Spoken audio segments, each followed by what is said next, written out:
Hello, Internet. My name is Ryan Ingram, and today we're going to be talking about investing with no money. So, this is probably going to start as kind of a fiery rant because I'm really passionate about this and most certainly don't want to be understood. I know I've been making a lot of videos about how I structured deals, so I got into them with zero money or even got paid to do the deals. But there's a lot more to that meets the surface, and I don't want to give off the wrong impression. So what we're going to be doing today is discussing exactly the expectation versus the reality of investing with no money down, and exactly how you can start today to get into real estate regardless of where you are in life. So let's start talking about it. I think the biggest expectation that a lot of people have is that no money means no money.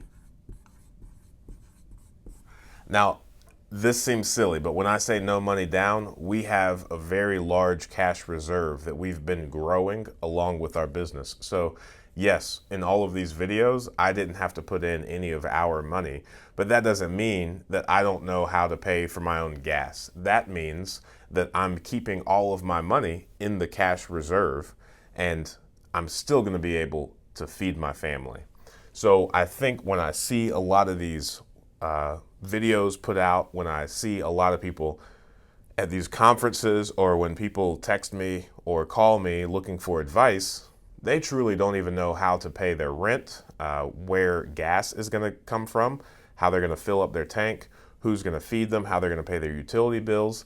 If that is you, this is most certainly not where you should start. You should not be lured into anything that says no money down real estate investing. What you need is to revisit videos like the wealth formula and how to properly value and treat money so that you never find yourself in that position again. I think the second thing is that you're going to go from not having any money at all to even feed yourself to all of a sudden driving a Lambo and other various nice cars. Again, money has a really funny way of working, and I feel like these are almost the same thing. If you don't know how to treat money, then the Lamborghini, the nice cars, that really appeals to you. I can tell you, I could buy these, but what do I do instead? All of my tenants have nicer cars than I do. I'm pushing around a '09 Honda Civic with both bumpers falling off. But that's because I understand the future value of a dollar, the wealth formula. I know that every dollar that I spend today is $60 or $70 for future Ryan Ingram. So buying a nice car at $100 or $150,000, that's absurd. That's me taking $6 to $7 million away from future Ryan Ingram. For what? To catch a few heads? I get that if it's a passion of yours, you finally made it, and you could buy that car and it's like losing a quarter, then sure, indulge yourself. But for the people that are out there that want to get into real estate just for that nice car, you're going to end up right back again not knowing how to put gas in your car. I think the third expectation is that if you have a few rental properties, let's just say 5 rentals, that means you're just absolutely loaded with fat cash. If you have 5 rental properties, you're on to something. But as I talked about in why I don't budget for capital expense, the no capex, no problem video, then one property, you're never going to be able to set aside enough per month in order to properly maintain that property. So a lot of the people that want to buy a property with no money down because they have no money, let's say you do get one home. What are you going to do when something goes wrong? You've got no money to fix anything. If you've got one rental property and your cash flow is $200 per month, you need to get a new roof, that's $4,000.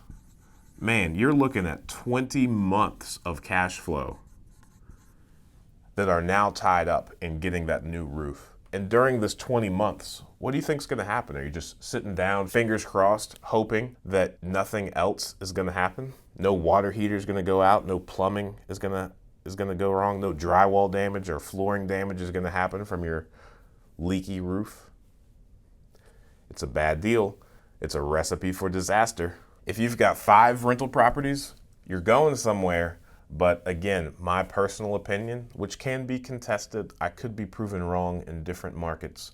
But in the market that I'm in, with all the things that I know, I think 10 is the minimum that you want to shoot for. And the only reason I say that is because now, if you've got 10 properties, you're at $2,000 per month in cash flow, assuming that you structure the deal where you get $200 to your bottom line every month. Now that same roof problem is only going to tie up 2 months of cash flow, not 20. And that's huge because not all of your roofs are going to go bad at the same time. So I feel myself getting a little bit heated. I'm sweating a little bit. So let's move on to the reality of it, where I can start educating rather than being fearful and saying strong, very concerned things to people that might be construing the no money real estate kind of mantra as I can get started in this without having any money in my bank account, because that is so frightening to me. Don't do that. Please don't do that. Okay, the reality, the first thing that you need to do is you need to save. You need to learn to be incredibly frugal. You need to truly understand and value the future of you need to truly understand and value money. You need to know how it works. You need to respect it. You need to cherish each dollar you can get your hands on, because you know it's infinitely more valuable in the future. You know that $1 today is worth several hundred in the future, right? So you need to limit your expenses as much as possible. And this is if you have no money in your bank account and you need to race to $10,000. You need to get $10,000 as quickly as possible. The reason that I've kind of arbitrarily picked $10,000 is because I think that is a decent enough amount to have set aside if you have one rental property.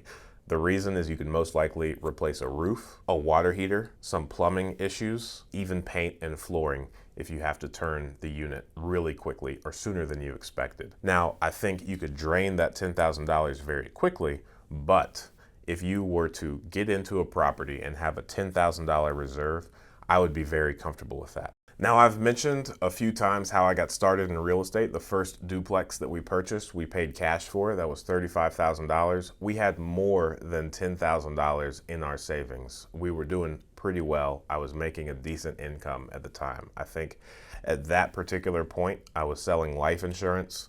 My best month was $20,000 in a month. On average, I think I was around 10 to 12.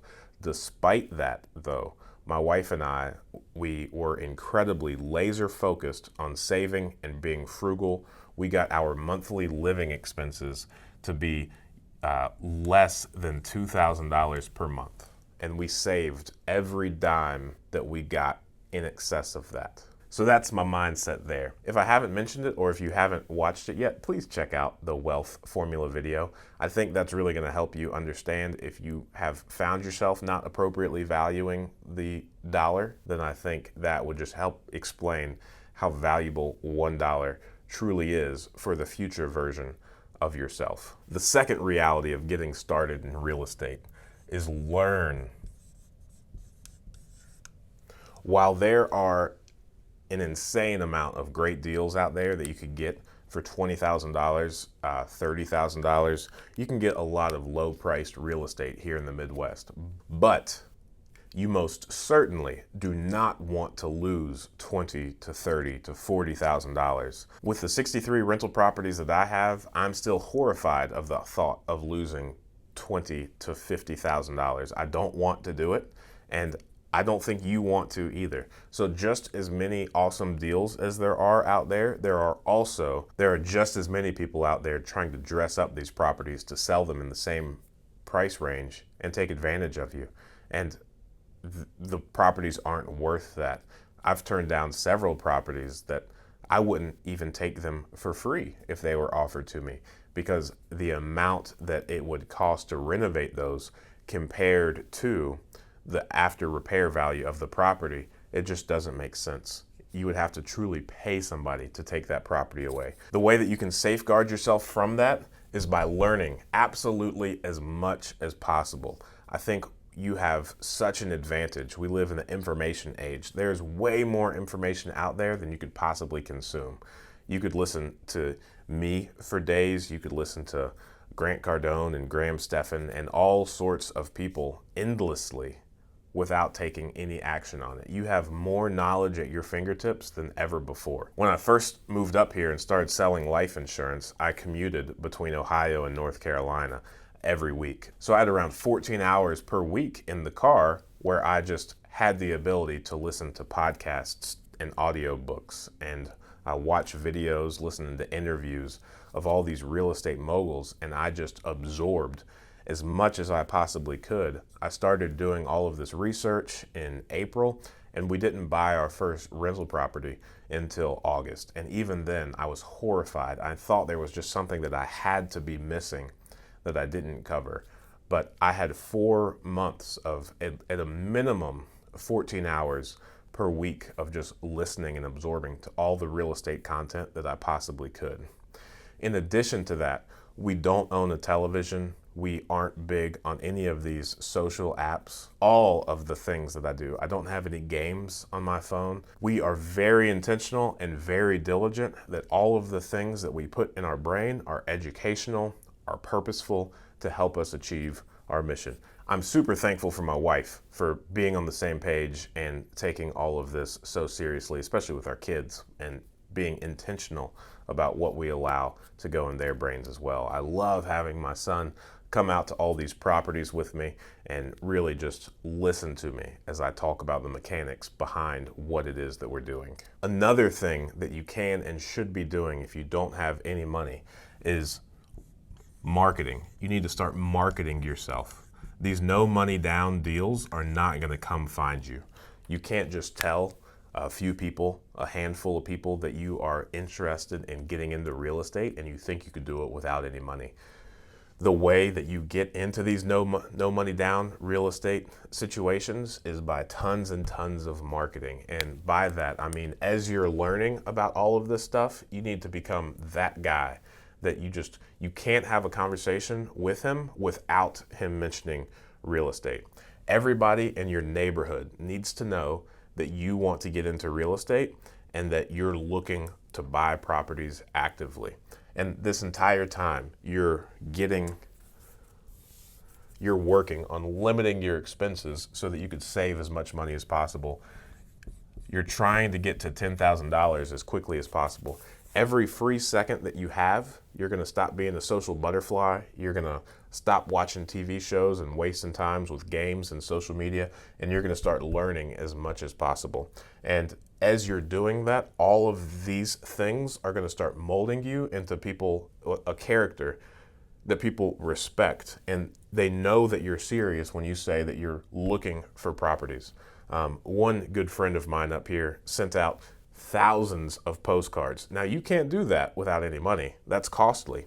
But at the same time, he printed them all himself. He, hand signed all of the letters, folded them up, licked the envelopes, and sent them out one by one himself to properties that he researched and he thought he could get a good deal by building a relationship with the owner and somehow managing to get them to sell him a property without any of his own money in the deal.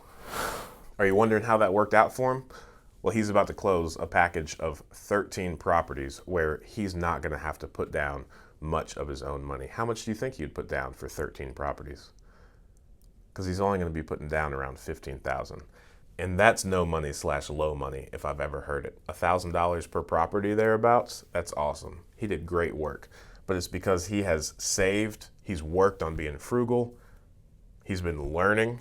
He blows up my phone with questions all the time, and I love it. I respect it. He's somebody that I float deals to if I have to pass on them, because I know he's serious. I know he knows everything, because he's primed and ready to go, and the exact type of person that could pull off and execute and follow through on adding value to someone in such a big way that they would give him a property without putting up any money. So in the future, I would love to do a video about all the ways that you should be marketing to find no money or low money down deals.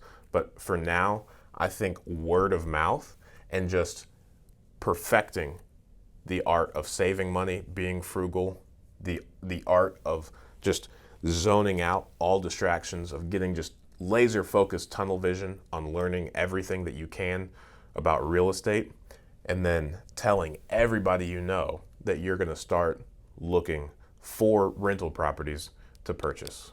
It took me 4 months to buy my first property after I started getting really serious about real estate. I know it's taken some guys longer. I know some guys have done it a lot quicker, but I think these fundamentals will take you there.